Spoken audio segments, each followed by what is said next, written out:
నమస్కారం, మీరు చూస్తున్నారు HN9 TV. Nellore city Aam Aadmi party incharge Kalyan Sundar నేతృత్వంలో ఆ పార్టీకి చెందిన 150 మందికి పైగా కార్యకర్తలు ఈ రోజు నెల్లూరు సిటీ పార్టీ అభ్యర్థి ఎండి ఖలీల్, జిల్లా పార్టీ అధ్యక్షుడు ఎమ్మెల్సీ పర్వతరెడ్డి చంద్రశేఖర్ రెడ్డి సమక్షంలో పార్టీలో చేరారు. కళ్యాణ్ సుందర్ తో పాటు ఆ పార్టీ కార్యకర్తలకు కండువా కప్పి పార్టీలోకి ఆహ్వానించారు. ఈ సందర్భంగా కళ్యాణ్ సుందర్ మాట్లాడుతూ సీఎం జగన్ చేస్తున్న అభివృద్ధి సంక్షేమ కార్యక్రమాలకు ఆకర్షితులై ప్రతిపక్షాలకు చెందిన పార్టీ నాయకులు కార్యకర్తలు పార్టీలోకి చేరడం శుభపరిణామని అన్నారు.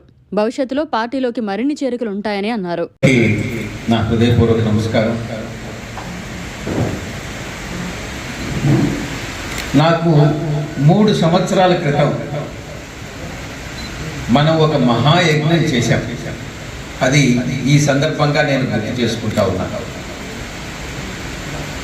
మీరందరూ కూడా ఆ మహాయజ్ఞంలో భాగస్వాములై దానికి అశేషమైనటువంటి విజయానికి కృషి చేసి విజయం సాధించినటువంటి ఘనత మీ అందరికీ కూడా దక్కుతుంది.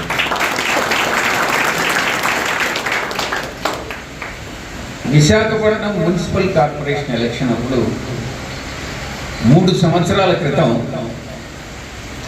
ఎలక్షన్ నోటిఫికేషన్కి ముందు 98 స్థానాలకై మనకు 16 స్థానాలు మాత్రమే వస్తాయని అంచనా వేశారు. ప్రతి ఒక్కరూ కూడా 16కు మించవని చెప్తా వచ్చారు. కానీ దాన్ని ఒక మహాయజ్ఞంగా భావించి మీలో ప్రతి ఒక్కరూ ఎస్ఆర్ షాపింగ్ మాల్ మేనేజ్మెంట్ కానీ, సిఎంఆర్ మేనేజ్మెంట్ కానీ, మీలో ప్రతి ఒక్కరూ కూడా అశేషమైనటువంటి కృషిని, విజ్ఞతని చాకచక్యంగా మీరు ఆ యొక్క వార్డ్స్కి సంబంధించి 98 వార్డ్స్కి సంబంధించి ప్రతి విషయంలో, ప్రచారంలో కానీ, మిగతా ఇతరత్ర విషయాల్లో కానీ చివరి నిమిషం ఎన్నికలు పూర్తయ్యేంత వరకు మీరు చేసినటువంటి విశేష కృషి వైఎస్ఆర్ కాంగ్రెస్ పార్టీ 58 స్థానాలు గెలుచుకుంది.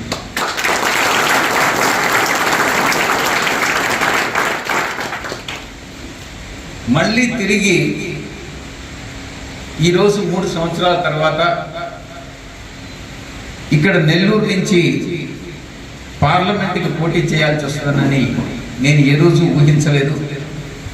తిరిగి మనమందరం కూడా ఇక్కడ ఈ యొక్క పార్లమెంటు స్థానం విజయానికి మనం మళ్ళీ కలుసుకుంటామని కూడా మనం ఊహించలేదు. అది విధి వ్రాత. బ్రహ్మదేవుడు ఆ రకంగా రాశాడు కాబట్టి మనం తిరిగి ఇక్కడ మళ్ళీ కలుసుకోగలిగాం.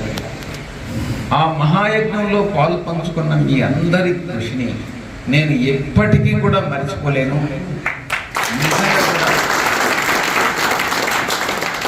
గౌరవ ముఖ్యమంత్రి వర్యులు ఒక మీటింగ్లో సమావేశంలో చెప్పారు, విశాఖపట్నం మున్సిపల్ కార్పొరేషన్ అన్నటువంటిది మనకు రాదనుకున్నాను, అయినప్పటికీ కూడా మనం సాధించుకున్నాం. ఆ యొక్క ఘనత మీ అందరి ఈ విషయాలను ఎవరెవరు కృషి చేశారు అన్నటువంటి విషయాన్ని అంతా కూడా గౌరవ ముఖ్యమంత్రి గారి దృష్టికి తీసుకురావడం జరిగింది. ఇప్పుడు మళ్ళీ తిరిగి ఇంకొక యజ్ఞం మళ్ళీ ఇప్పుడు ప్రారంభిస్తున్నాం. దాంట్లో మీరందరూ కూడా భాగస్వాములు కావాలి. మనం ప్రతి మంది అభిమానంతో నాకు పాల్గొన్నటువంటి సంబంధ బాంధవ్యాలు, సిఎంఆర్ గ్రూప్తో ఉన్నటువంటి బాంధవ్యాలు, మీతో ఉన్నటువంటి అనుబంధం, వీటినన్నిటినీ దృష్టిలో పెట్టుకొని గతంలో మనం కార్పొరేషన్ ఎన్నికల్లో ఎలా విజయం సాధించామో అదే రకంగా అంతకన్నా మెరుగైనటువంటి ఈరోజు మీరు ఆ అనుభవం సంపాదించారు. ఆ నైపుణ్యంలో ఇంకా మెరుగైనటువంటి నైపుణ్యం ఉంది. గతంలో మనం ఏదైతే అమలు చేశామో దాంట్లో ఇంకా మెరుగుగా మనం అమలు చేసేటటువంటి కెపాసిటీ మీకు ఉంది. ఈరోజు ఇంత దూరం నుంచి వచ్చి ఇక్కడికి వచ్చి మీ యొక్క సమయాన్ని ఇంచుమించుగా 2 నెలల పైచిలకు మీ సమయాన్ని దీనికోసం వెచ్చించేదానికి మీ అందరికీ ఇక్కడికి వచ్చినటువంటి మీకందరికీ కూడా నా హృదయపూర్వక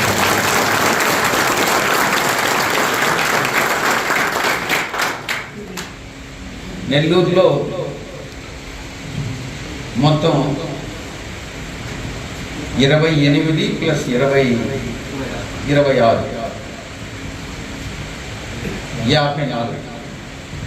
54 వార్డులు ఉన్నాయి. నెల్లూరు సిటీలో 2 సిటీ రూరల్ అంటారు. ఈ 54 వార్డ్స్లో 28 వార్డులు సిటీలో ఉన్నాయి. 248 పోలింగ్ స్టేషన్స్ ఉన్నాయి ఈ యొక్క 28 వార్డులో. మనం పూర్తిగా ఫోకస్ పెట్టాల్సింది ఈ యొక్క 28 డివిజన్స్. ఎందుకంటే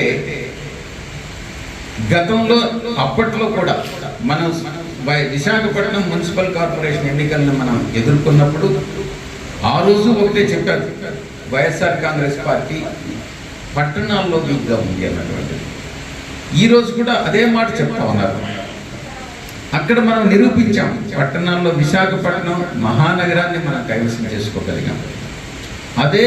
అదే ఎఫర్ట్స్ పెట్టి సిటీలో ఎవరైతే వైఎస్ఆర్ కాంగ్రెస్ పార్టీ వీక్గా ఉందని చెప్తున్నారో ఈ యొక్క 248 పోలింగ్ స్టేషన్స్లో 248 పోలింగ్ స్టేషన్స్లో మనకు మెజారిటీ వచ్చేలాగా మనం అందరం కూడా కలిసి పనిచేసుకోవాలి.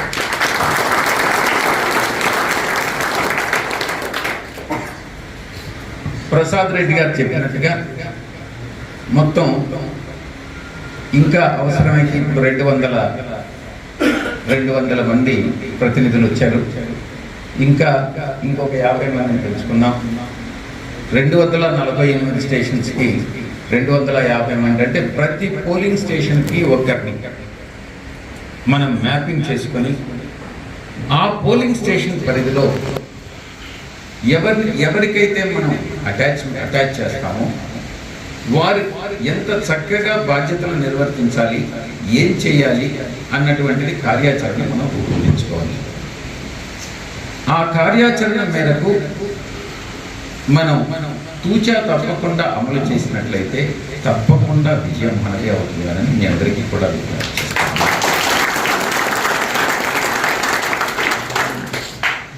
అతి ముఖ్యమైనటువంటి విషయం ఒకటి, ఎక్కడి నుంచో వచ్చి ఇక్కడ పనిచేస్తున్నారు స్థానికేతరులు అన్నటువంటి భావన రాకుండా స్థానికంగా ఉన్నటువంటి నాయకత్వంతో పనిచేయడం అన్నటువంటిది చాలా ముఖ్యమైనటువంటి విషయం. వీళ్ళు ఇక్కడ సంబంధించిన వాళ్ళు కాదు, వీళ్ళకి ఏం తెలుసు అన్నటువంటి భావన వాళ్ళలో కలగకూడదు. ఎక్కడి నుంచో వచ్చి మమ్మల్ని డామినేట్ చేస్తున్నారు అన్నటువంటి భావన వాళ్ళలో కలగకూడదు. ఇద్దరికీ సమన్వయం ఉంటేనే, స్థానిక నాయకులతో మనకు సమన్వయం ఉంటేనే విజయం అన్నటువంటిది తథ్యమవుతుంది.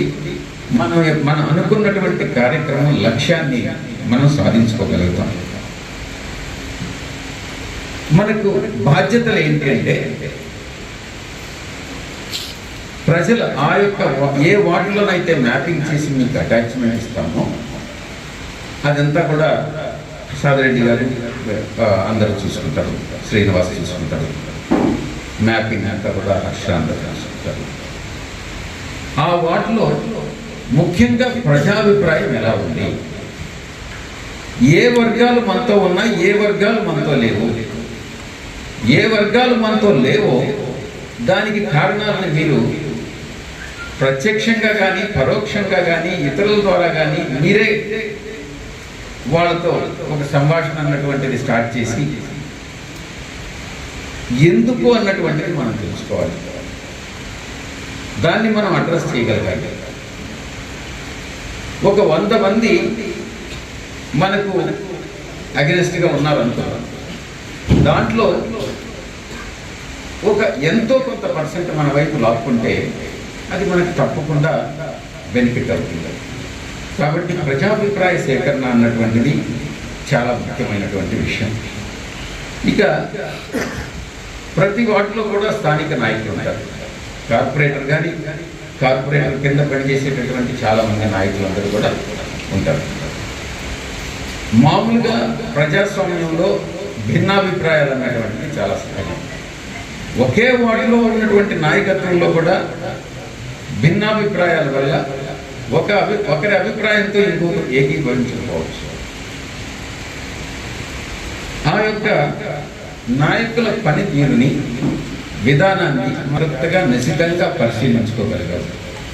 ఎందుకు భిన్నాభిప్రాయాలు ఉన్నాయి, వాటిల్లో మనం తలదూర్చకుండా మనం ఎలా సమన్వయం చేసుకోవాలి అన్నటువంటిది మరో ముఖ్యమైనటువంటి అంశం. ఇంప్లిమెంట్ చేసినటువంటి సంక్షేమ పథకాలు, సాధించినటువంటి అభివృద్ధి, అది విద్యారంగం కానీ, వైద్య రంగం కానీ, హౌసింగ్ కానీ, వీటిలన్నిటిలో మనం ఒక కరపత్రాన్ని ఎమ్మెల్సీ గారు తయారు చేశారు. చాలా చాలా డీటెయిల్డ్గా, అది 4 పేజీలు పెద్ద సైజులో ఉంటుంది. దాంట్లో పూర్తి వివరాలు ఉంటాయి. గతంలో మన ప్రత్యర్థి నారాయణ మంత్రిగా ఉన్నప్పుడు ఏ హామీ ఇచ్చారు, ఎంతవరకు నెరవేర్చగలిగారు, ఎంతవరకు వైఫల్యం చెందారు, మన పార్టీ ఏం చేసింది అన్నటువంటిది చాలా వివరంగా ఆయన వివరించడం జరిగింది. అది ఒక్కసారి మీరు కానీ చదివి దాన్ని కానీ ప్రతి ఇంటికి కానీ ఇచ్చినట్లయితే మనకు అద్భుతమైనటువంటి రిజల్ట్ కనపడతాయి, ఫలితాలు వస్తాయి. తర్వాత మనం ప్రతిరోజు కూడా ఏదో ఒక వార్డులో, ముఖ్యంగా చాలా మోస్ట్ డిఫికల్ట్ వార్డ్స్ అన్నది ఐడెంటిఫై చేయడం జరిగింది. 6, 7, 8, 9, 10, 11, 49, 50 రోజుల్లో మనం అన్నీ పూర్తి చేసుకోవాలి. 7 నియోజకవర్గాలు కవర్ చేసుకోవాలి. సాయంకాలం 4 గంటల నుంచి 8 వరకు, అవసరమైతే 9 వరకైనా మనం డోర్ టు డోర్ క్యాంపెయిన్ చేయాలి. స్వయంగా నేను పార్టిసిపేట్ చేస్తాను, మనతో అందరూ కూడా ఉంటారు. మీకు ఎవరైతే ఆ యొక్క వాటిని మ్యాపింగ్ చేశామో వాళ్ళు తప్పకుండా ఆ యొక్క ర్యాలీలో పార్టిసిపేట్ చేసి అంతా కూడా సక్రమంగా జరిగేలా చూసుకోవాలని నేను విజ్ఞప్తి చేస్తా ఉన్నాను. ప్రజల స్పందన, ఇప్పుడు మనం ర్యాలీ నిర్వహించేటప్పుడు మాట్లాడుకుంటూ ఉంటారు. వాళ్ళు ఏం మాట్లాడుతున్నారు, పాజిటివ్గా మాట్లాడుతున్నారా, నెగిటివ్గా మాట్లాడుతున్నారా, లేకుంటే న్యూట్రల్గా ఉన్నారా, ఎటువంటి అభిప్రాయాన్ని ఇంకా ఏర్పరచుకోలేదా, లేకుంటే అటు ఇటు ఉన్నారా అన్నటువంటిది జాగ్రత్తగా దాన్ని గమనించి వాళ్ళని ఐడెంటిఫై చేసుకొని మనం వాళ్ళల్లో మన పట్ల పాజిటివ్ దృక్పథాన్ని కానీ మనం తీసుకురాగలిగితే అద్భుతమైనటువంటి ఫలితాలు ఉంటాయి. ఇక గతంలో జీవీఎంసీ ఎన్నికల్లో మీరు ఎలాగైతే మనం భాగస్వామ్యంలో పనిచేశామో అదే రకంగా నెల్లూరు పార్లమెంట్ అభ్యర్థిగా నేనే నిలబడుతున్నాను. కాబట్టి నా విజయంలో మీరందరూ కూడా పాత్రదారులు కావాలని, భాగస్వాములు కావాలని నేను మనసారా మీ అందరినీ కూడా కోరుకుంటున్నాను. మరిన్ని అప్డేట్స్ కోసం మన HN9 టీవీ ఛానల్ని సబ్స్క్రైబ్ చేసుకోండి.